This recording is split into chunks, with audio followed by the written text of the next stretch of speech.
Hey there, folks. Welcome to Grindhead Podcast, Episode 2. I'm Grindhead Jim, your host. Today, we're talking about Veterans Day and what it means to be a veteran. I am a veteran. Today is Veterans Day, and those things kind of work together.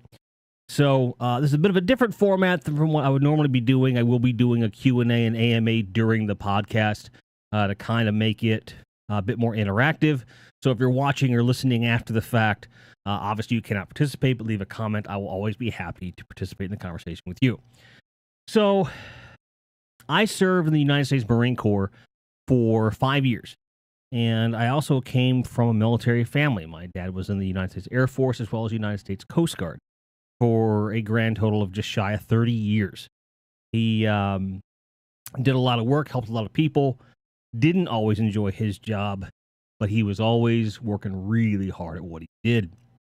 Now, I also had the good fortune when I was in the Marines to work in an environment that had every major armed force represented pretty well. Army, Navy, Air Force, and Marine Corps. So I like to think I've got a good perspective on, what it means to serve, what it means to be a veteran, and everything in between, because I've saw it from the outside, seen it from the inside, now I see it from the outside again. So the first thing that I want to kind of clear up is that, frankly, being a veteran, we're not looking for gratitude. We're not. No matter what you may have heard, what you may have read, no matter what the propaganda may tell you, we're doing it because we love our country. We're doing it because it'll help us in our personal lives as well, because there is certainly advantages to having served in the military. But there's a lot of emphasis placed on thanking veterans, and we're never going to say don't thank us. That's arrogant, to be honest, but that's not why we do it. We serve our country because we believe in it, the ideals of the country. Someone who's in the service is not always going to agree with the policies that they are enforcing. They are not always going to agree with their president. And, it's important to make that distinction. And I think that, recent generations do that more so than previous ones. A conversation I was having in my Discord earlier today kind of stepped on that a little bit, where 30 years ago, after Vietnam especially, there was a big divide between the civilian populace and veterans. And there wasn't a lot of understanding between the two groups. And whether we're talking about post-traumatic stress or we're talking about the ideology behind the war and things along those lines, it's gonna make it difficult to be on either side of that conversation and not feel like you're marginalizing somebody.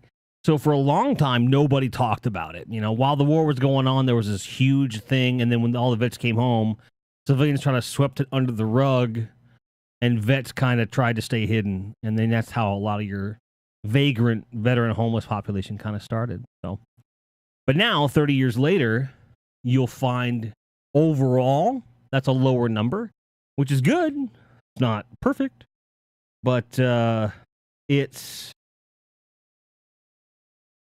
not what it was, that's for sure.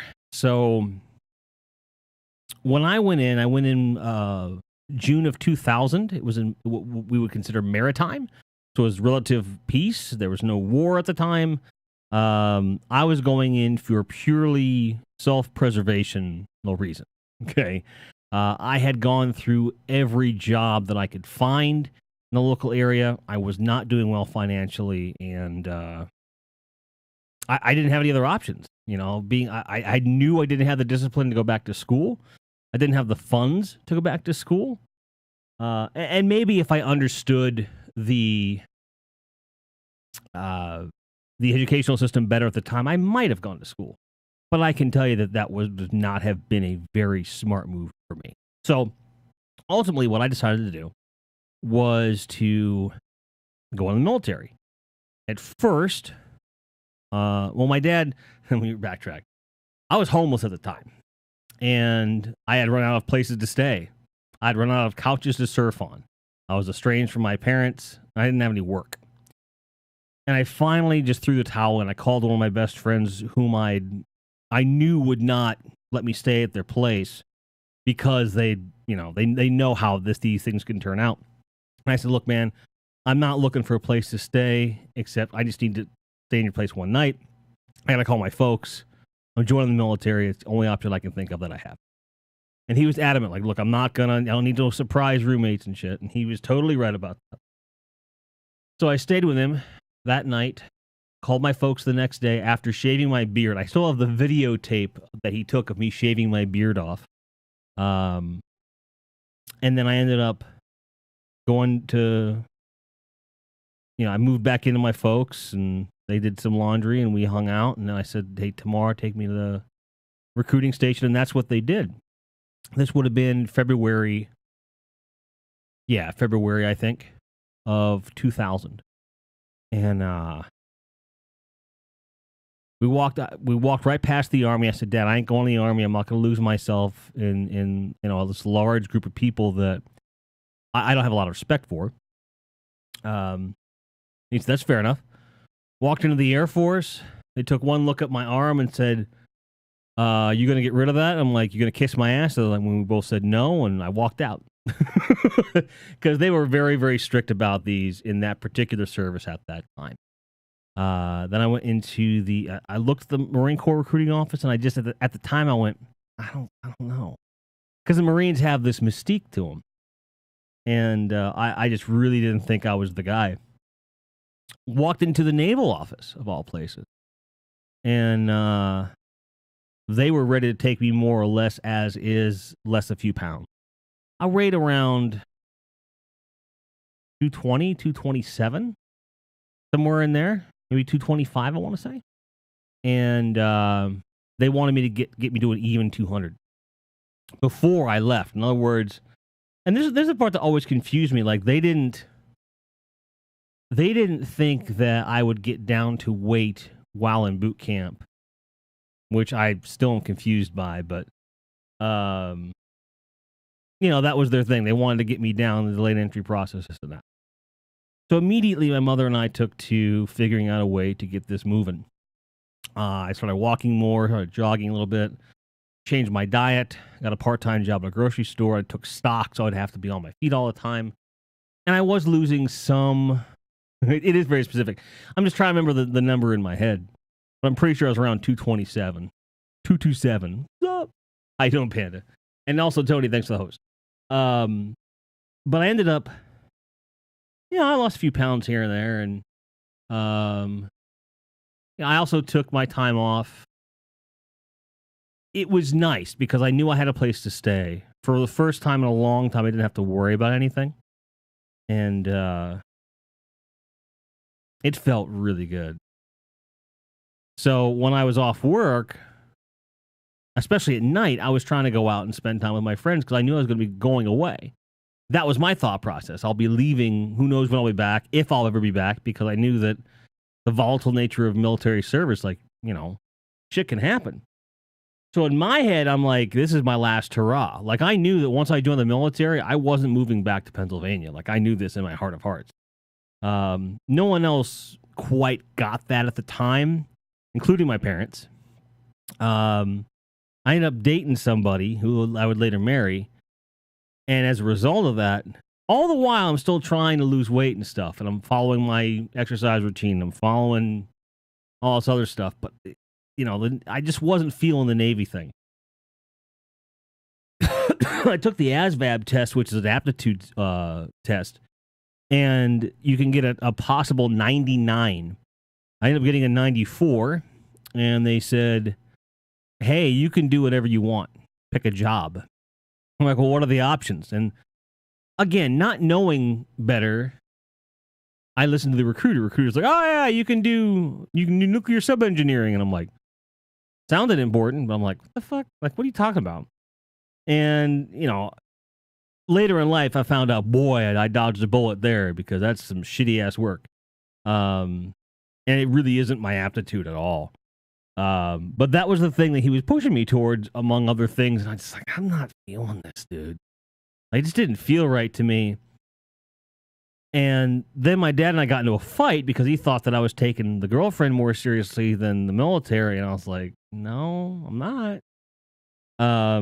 She was. But, and at that point I was 219. I'd lost at least 10 to 15 pounds. Around I was around 210, 211 actually, because it was 209 when I weighed in. But I went in, weighed, or let me backtrack. We had a huge argument, and I'm like, fuck you.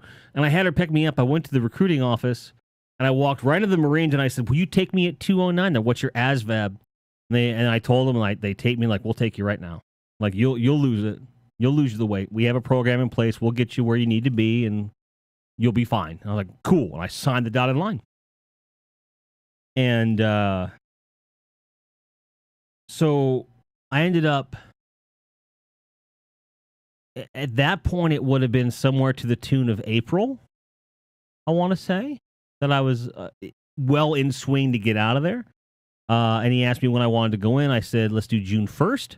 That's right after my birthday. I want to have my birthday at home, and then we'll go. He said, okay. So I ended up, basically, I just did a little bit here, a little bit there with him. Nothing too crazy in terms of the PT. He's like, look, you're not that far off of weight. I think you just need to jump in with both feet and go from there. And they got me to, like, meet the minimums for what they needed me to meet. And so I had my birthday, which is a great time. And then June 1st, I left. Now, my dad, although we'd had that fight, was kind of like, shit, that's not the reaction I expected you to have. Like, he thought, like, again, he and I were estranged at that point, and he really thought at that point that it was just same old shit all over again, listless hippie son is not going to do shit. He later confided he was, like, really proud of me for, like, having that reaction, because he's like, you doubled down in a big fucking way, and I always respected that, which was like, oh, thanks, Dad. So I leave for boot camp, and I get in there, and I'm going to have a whole series about my actual time in the Marines, but I want to make it clear that I went in, I had to. This was, like, pretty much life or death for me. Like, I wasn't going to be able to stay with my folks. I wasn't going to amount to much at that point in my life. So I went in, I was 23. Average person going in at the time was around 18. And a lot of them were 17. Like, they were, like, young graduates of high school and shit, or dropouts that took GEDs and shit. And so I'm, 5 to 6 years older than most people I'm going into boot camp with, which doesn't seem like a whole lot. Like, 23 is still pretty fucking young. But in terms of what they need you to do, I'm older than everybody there. I'm older than some of my instructors. And I'm also not naturally physically fit. Like, there's no natural nothing about that. Like, even at my absolute fittest, I have a wide ass for my frame. Okay. So, which is fine, but I'm at a physical disadvantage by a lot. I go in, but the thing is, I wanted this. I need this. These guys are doing it because they have nothing better to do, by a lot of their own admission, or their dads did it and whatever. And there was like not necessarily an expectation, but there was a legacy to be had there. Not me. I was going for me because I needed to do better. I really wanted to live up to the role of a Marine. And one thing that I heard over and over again was that I had heart, or I was inspiring, because I was not the average dude, but I was really pushing. And in doing so, I injured myself a shitload. I have chronic back problems to this day. My left ankle, all the ligaments that are lateral and tendons have all been replaced with what I call bionic synthetic ligaments. And then there's other things that go along with it. I have mild PTSD and stuff like that. So when you come out of the service, after 5 years of doing something, Everything's very different. And I was never more. The weird part for me, I was never more aware of that than when I got out of boot camp. You get out of boot camp and you've been go, go, go, go, go. Standard Marine Corps boot camp is supposed to last 3 months.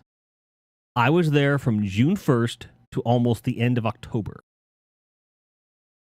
Because the first 6 weeks I was there, I was in what they call PCP, physical conditioning platoon, or pork chop platoon, was affectionately referred to, because I had to lose weight. And so I did. I lost a lot of weight. And I learned so much about being a Marine Corps recruit and so much about the basics because you had downtime to learn these little things. I was ahead of the game I was always ahead of the other recruits in terms of knowledge and attitude because I felt like I'd earned, for me at that point, I had earned my way into training. Like I wasn't just getting to go to training because I met the physical requirements at a minimum and that was that. To me, I had earned it because of discipline at that point. It felt awesome. And I had a chip on my shoulder because of it. So when these kids wouldn't do what they were supposed to do, I'd freak the fuck out. So I get out of boot camp after 4.5 months, feeling like I own the world. And I'm used to running everywhere. And we were driving home from Paris Island in the Carolinas up to Pennsylvania. We'd stop for lunch or something. I'd run to the door. And then there's at that point, Dad was in his mid-50s, and Mom was in her mid-50s, and my then girlfriend, now ex-wife, my age, they're all just kind of walking. They're like, "What are you running for, dude?" And your brain just works in a different dimension, a different plane than the average person. Just you have different priorities.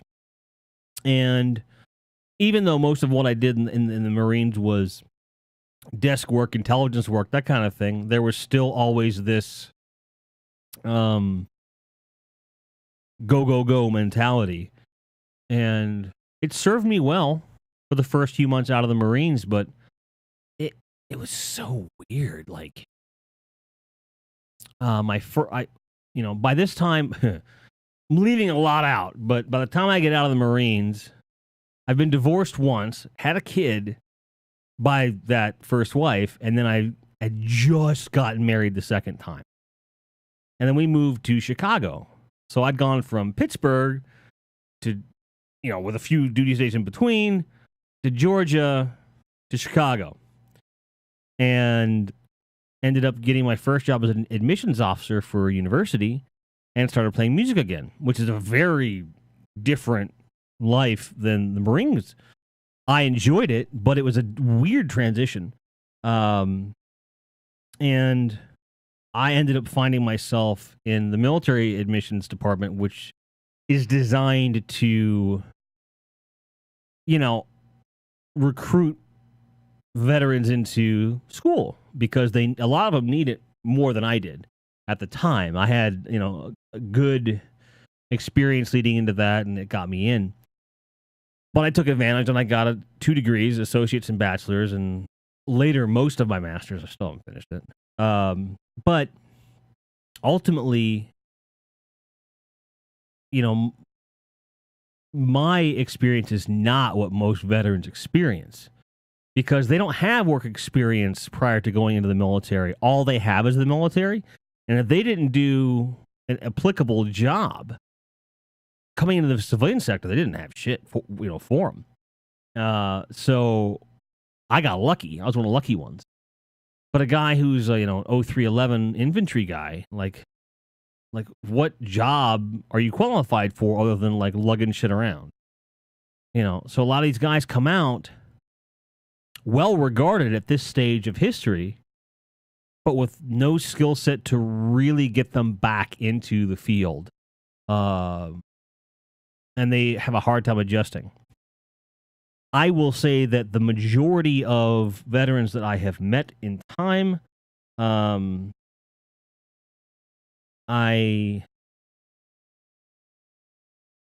I really have to say that they're not that well adjusted to society.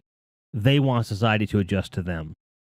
And they're not all wrong for wanting that, because there are definitely some things about being in the military that overall society at large could benefit from. But that's not going to be realistic, you know? There's a sense of teamwork and trust and honor in the military that you just don't have as a civilian. You don't, most of the time. You know, it seemed like a bit of a vulgar thing to compare it to, but look at a dating site, for example. Dating sites, you'll have pages upon pages of people asking for people that don't lie, don't cheat, don't steal, that are trustworthy, and you're like, why should that be something that you need to make a point to say you're looking for? You know, now I'm not going to sit here and say that every veteran you've ever met is a great catch and you should date them immediately. But I will say that overall, those are things that are instilled in you early that are important. You're going to find a veteran is more self-aware. And so now you've got somebody who's very self-aware of, important moral values. They've done things that are highly regarded, highly valued, but have left them with little to no applicable job skills in the world. They may have post-traumatic stress. They may have difficulty relating to others because their brain is moving so quickly that they can't get it to shut down. People who haven't seen what they've seen, I find traditional small talk extremely, what's the best word I could use to describe this? Just, hey, how's the weather is such a menial thing to say, especially to somebody who, may have seen a good friend of theirs get hurt. Maybe they themselves got hurt. And they just can't bring themselves to have this really mundane conversation for no good reason other than to hold up pleasantries. And understand that this is not something that's meant to say, don't have a conversation with a veteran. I'm not saying that. What I am saying is understand that if they seem disinterested, it's not because they're disinterested in you. It's the subject. So they have somebody who's got all these things going on in their head. And add to that the fact that, most people around them just don't get it. They don't understand. And that's why you're going to find so many veterans are maladjusted, like I said. Like they're almost bred to be maladjusted. Like they breed you to stay in the military for life. And if you don't, you may have, a difficult time. I don't know why I'm having a burp. I'm drinking coffee for crying out loud. But it's no wonder that we have a large number of programs designed to help veterans adjust to their lives. It's important that you be able to adjust and you be able to do whatever it is you have to do to get by. So but a lot of guys, they just want a chance. They just want a shot at getting into the workforce, having a family, or they're coming back to their family. They want to connect to their family, get their old job back, things like that. And it can be really, it's an uphill struggle. And for all the assistance programs that are in place, I would say there's not enough of them, or they're not easy to find. I've only ever utilized one veterans assistance program, and that was actually about 4 years ago. And it was to help me pay some rent when I was down and out. Ended up having to move in with some friends anyway, but it helped. It still really helped. Question from chat. Came late, but if I heard right on what you're talking about to comment on, they may misinterpret what you tried to explain.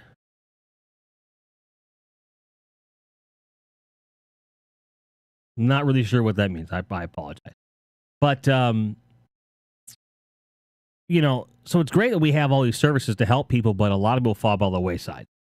Whether they can't find work or they end up divorced or just single and just unable to make ends meet. And, a lot of guys end up on the street or they end up doing bad things, being criminals and stuff like that. Not that often with the criminal thing in my estimation, but homeless, lack of health care, that kind of thing happens a lot more often than it should. And in the U.S., today is Veterans Day, and you see a lot of big corporations, like restaurants and stuff, giving out meals and sandwiches and trinkets and free Pepsis and all this stuff. And I've said this every year for as long as I can remember to as many people that will listen.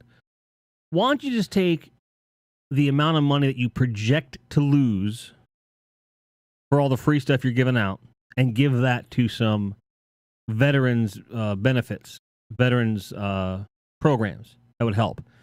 Not every veterans program is going to be worth giving to, because a lot of those are kind of, it's like a lot of charities. Like the money doesn't always get right to the veteran, right? But there are ones out there where it does. And I don't want a free pizza. I don't want a fucking free sandwich. I don't want a free Pepsi or a trinket or whatever. I got the American Legion up my ass. I can get enough free veteran shit till I die if I want. But I do want to see people helped. And I feel like we still don't do enough to help them. Because oftentimes we've taken people that wouldn't be that productive in the first place, whether they're not well educated when they come in or they didn't have a great family life or a combination of those things or what have you. Now we've trained them to have a decent moral base. They've got skills and, and we're just not utilizing them properly and we're wasting good people, in my opinion. No, I definitely understand where you're coming from here, Mutant. Comment from chat. Big corporations are greedy. They probably get more publicity from images of events getting free shit they will have donated the money. Well, you're definitely right about that.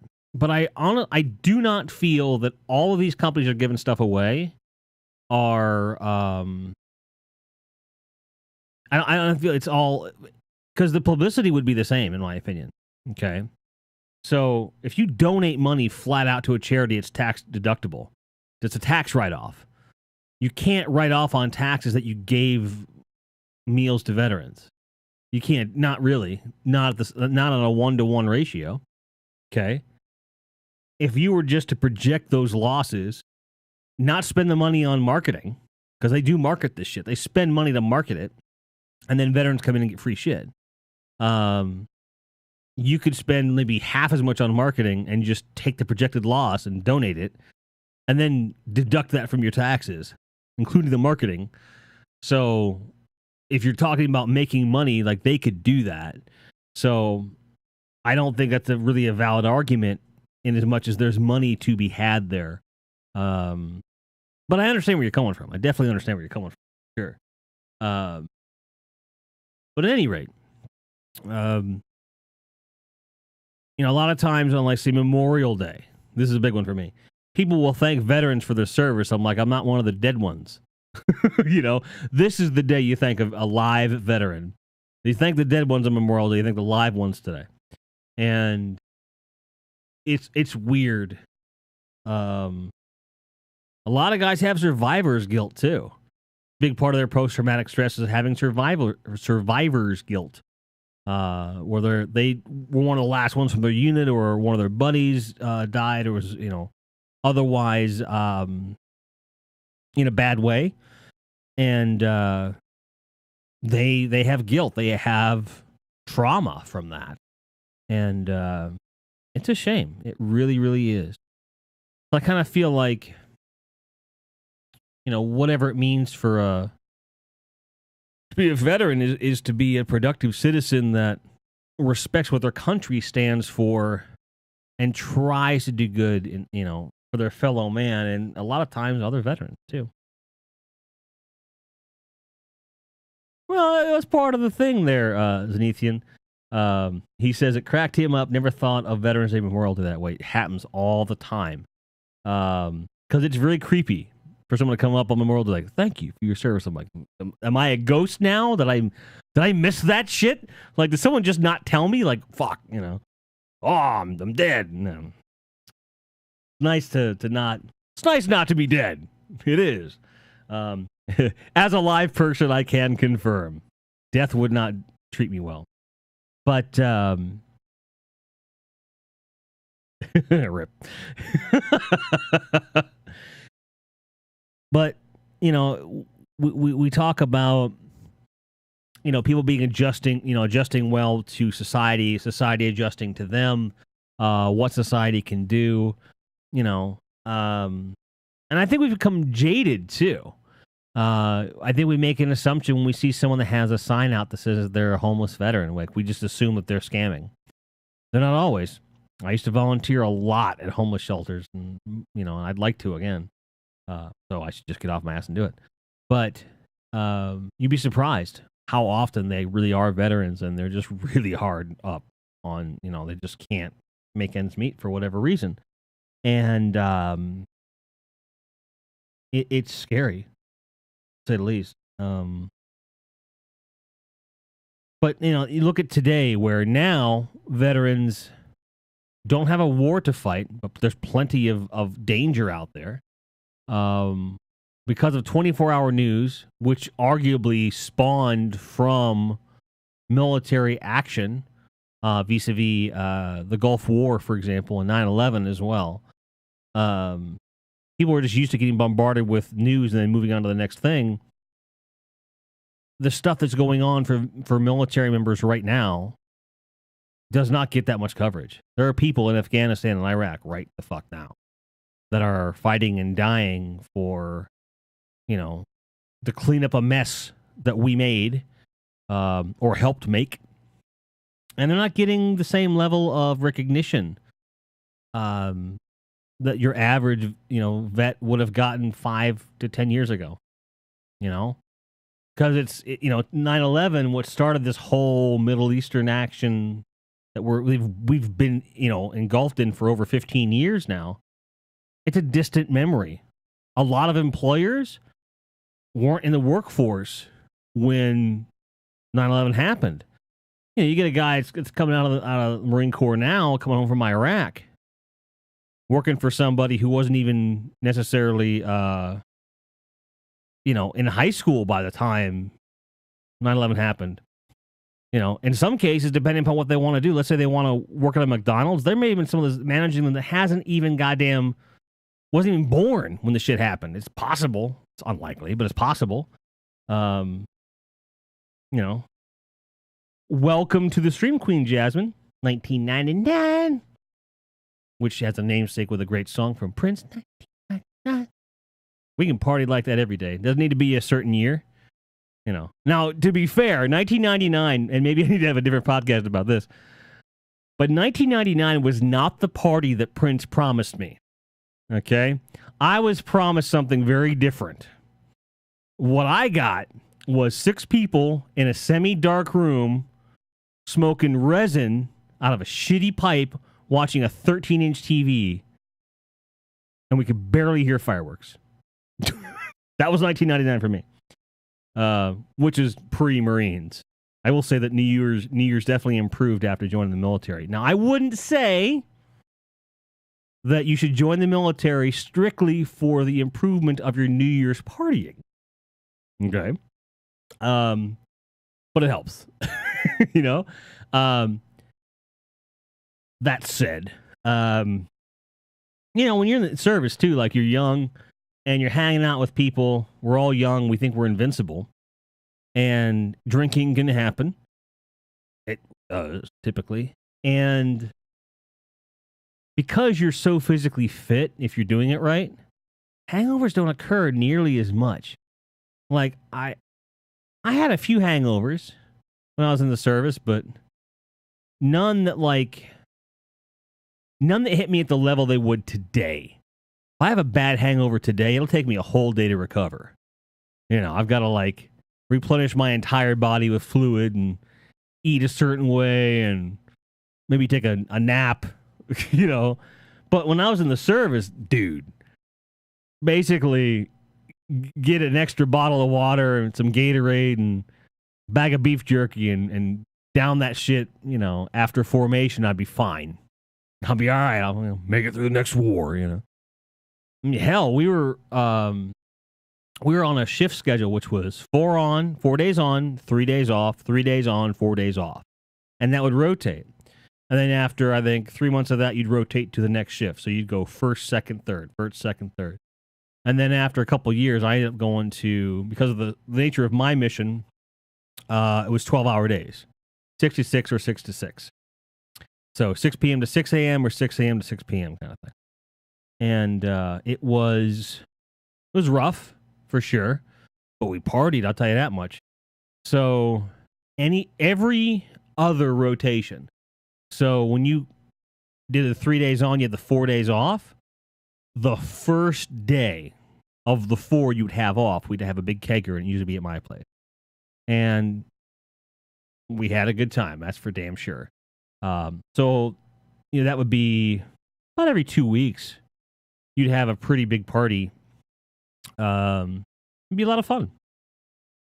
But not every military occupation would have that kind of a luxury. There are guys that will go into the shit for weeks, months at a time and not even see a soda, let alone a beer. Crying out loud. You know, so, you know, all these different conditions are vastly different from any other work.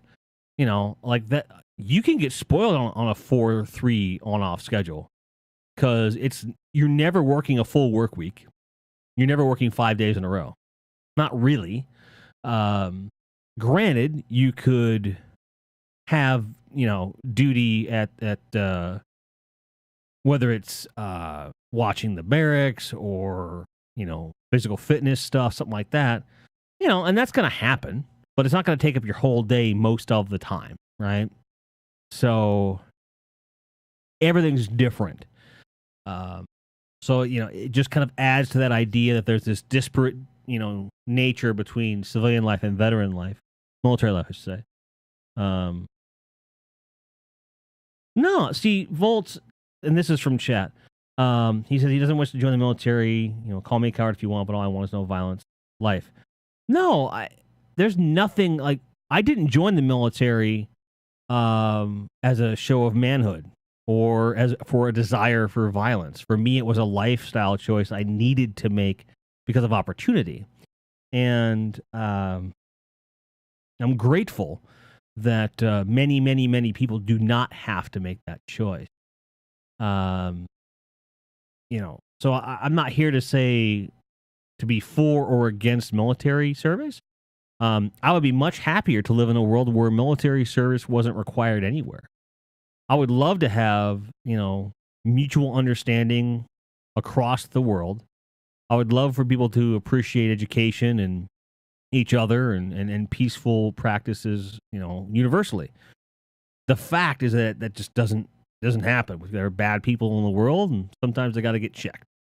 Now, that doesn't mean that I agree with American foreign policy. That's a whole other ball of wax. The short version being I do not agree with this proactive foreign policy that the American government seems to love employing. And then that kind of brings me to a different thing. You know, when I was in, George W. Bush was our president. I didn't like him. I didn't like his policies, but I was obliged to carry them out in my own way. And a lot of us had to do what we had to do, but we were more concerned about the guy next to us than whether or not the president was happy with what we were doing. So, you know, and when I got out, the first musical act that I involved myself in, I ended up writing a lot about that dichotomy, like that, you know, the idea of being for your fellow service member, but not being for the policy that you were upholding. And they were very anti-Bush lyrics by and large, and there was a lot of problems I had with that administration for sure. Did you figure I got out right around just towards the end of his right at the end of his first term. And then he was going into his second. So I got to see him from both sides, if you think about it, which was, not the best thing in the world, but I was in for like his presidency started off right. Like basically I went in and Clinton was president. And by the time I got out of boot camp, basically it was right on the heels. Like while I was in infantry training, actually, Bush became president. And then I went into training, came out of training, and I was at my first duty station for 2.5 months, and then 9/11 hit, and everything changed, And at least we had a cause or a war to not necessarily hang our hat on, but at least we knew what we were supposed to be doing, and we were unified under that. I don't know that people that are currently in the service have that. At least not from a unified perspective, anyway. And that's a shame. It's a shame that there's not more unity, not just in the service, but also with the civilians that we protect and so forth. I'm going to be honest. Like I hear someone's, I was in the service, and they went in like 2005 or later.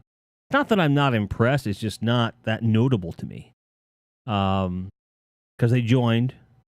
They usually get sent off somewhere to do something relatively nondescript, risk their life for no good reason, in my opinion, and then come back and have all the same hang-ups as someone who went into a war. Like, why the fuck?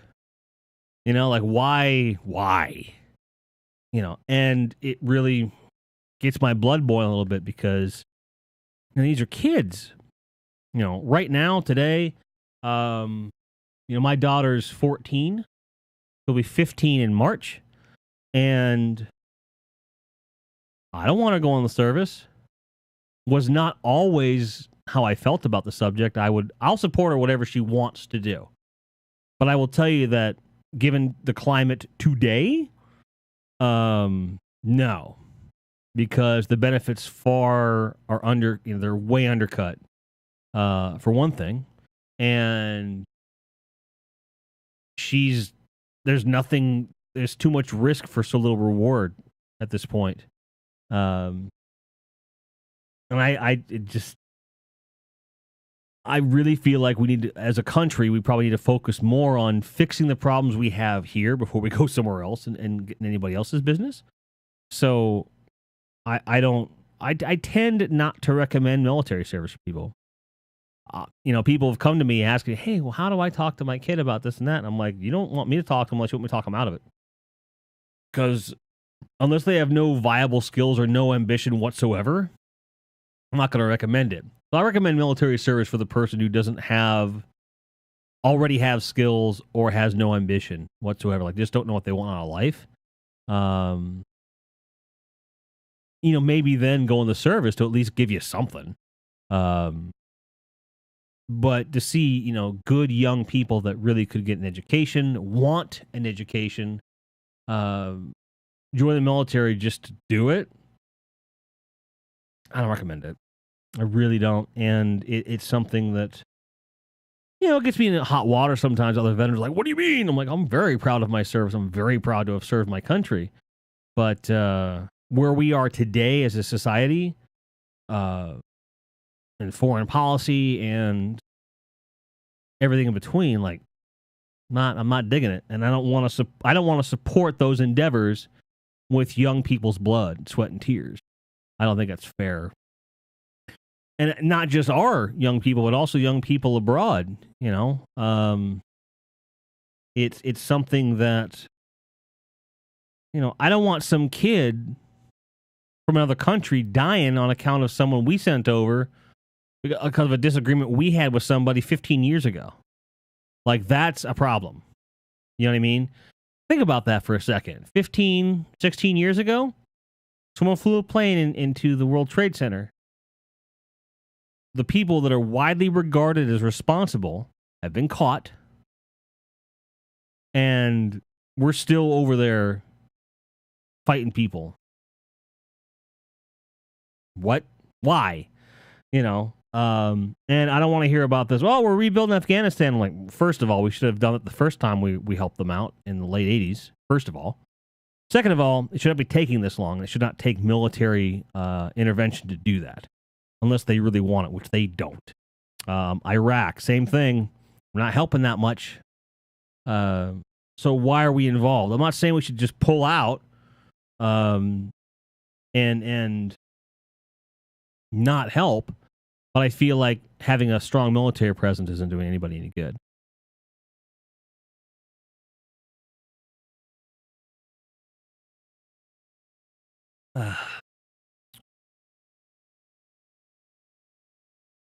But because you look as a veteran, I look at all the veterans that aren't getting the help that they need. I see young people that are going to the service trying to get help they need and not getting it, and I go, where's all this money going? So if we take the overall military budget, which is several $billion, cut it in half, and then take that money that's left, take half of it, so now we've got two quarters of what we're spending now. 1/4 is your military budget, and use that to protect us here at home. And then that other quarter, and funnel it into real programs to help veterans and young people that would normally go into the service to earn skills and things like that and educate people. Is that going to happen tomorrow? No. But I think it should. So as a veteran, like, my viewpoint now is like, hey, I fought and my friends fought and people continue to fight to protect the country. But it really pisses me off that the country's not doing anything with that opportunity. We're not doing anything to prove that we're what we're supposed to be. We're not helping each other. We're not trying to better society. Not really. And that's the shame of it. Honestly, like, is this what people fought and died for? I don't think so. It's not what I signed up for. You hear that term thrown around a lot. It's not what I signed up for. And this is definitely not what I signed up for. Okay. Not what I signed up for at all. And it gives one pause. It really does. Really does. So if you guys have questions or something you want to bring up, obviously I want you to just go ahead and pop it out at me, and I appreciate it. But that really, to me, is the bulk of it. We bust our ass. We risk our mental and physical health. We have a hard time getting back into society when we come back. We lose people, all for the sake of doing better as a society, to find that, some 10 years later or more, society's not doing so great. Like, what? Then why'd we do it? Maybe we should have let everything, get torn down at that point. And I realize it's a very dark thing to think. But there are days when I wonder about that. It's like, what's the deal here? I see a lot of tweets and Facebook posts today about Happy Veterans Day, and I'm like, I appreciate that, but maybe take a small piece of how you feel about that today, spread it throughout the year, help some veterans out there that need the help, and honor the actual sacrifice enough to try and do better. I'm not sure how much simpler I have to make it. Volts, I'd argue that the Great Depression did not get people to fix things, is that they had no choice but to fix things or suffer into obscurity. And I'm going to be honest with you, Mutant, people have been saying that for 40 years. That's not what it's about. I do not subscribe to the idea that annihilating current culture, whether intentionally or unintentionally, is going to fix anything. I feel like it has a lot more to do with there are reforms we can make to simple things like education worldwide, especially in the States, that can make the difference. We don't educate our young people very well, and our reliance on certain kinds of technology and our willingness to allow people to rely on that technology contributes to an overall society of people less willing to be intellectual. And that's the shame of it, for me. So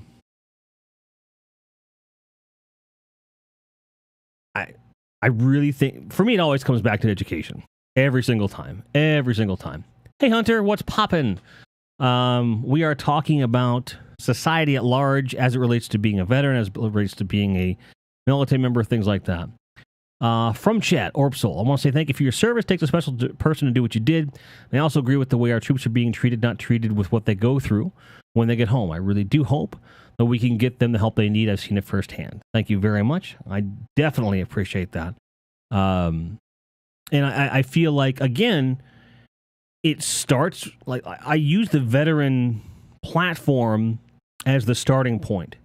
I feel like we have to help them. Now you've got people that, if they're well-adjusted, they're well-trained, then they can help society become overall better. Because we have a lot of people that really need to be lifted up, that have served and have not served. And I feel like if we take the best of us and elevate those, that it will come. My shit spelling proves that education's the most important thing. I definitely agree with you on that. I mean, shit, you could look at autocorrect. There are ways you could program autocorrect to predict your typing better, to help you learn how to type better, rather than just doing it for you. I think that's a big thing. Like, text speak could be a thing of the past if we formulated autocorrect in a way that taught you how to speak and type better. The royal you. Okay, so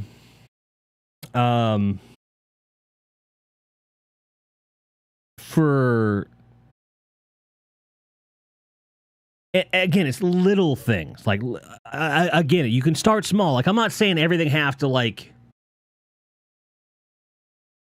be changed. You have to start with small things. Trap step. Reforms can be made. Everything starts at home. Yep. But making great change takes time. Absolutely it does. But you have to start somewhere. Well, so what I'm thinking is, yes, education is needed, but something needs to be said or done for everyone to realize something's to be changed. I would argue that people have been saying it, maybe not loud enough, or people also have to be willing to listen. Hunter says, I'm not a military guy. I stay out of conflict to help my family. I try to help everything indirectly due to how my mind works. Completely understood. Mutant is blaming the keyboard. Tony says, I rely on autocorrect to type my email address. I do too. Because there's some stuff that I know how to spell. I have no problem typing it, but I don't want to.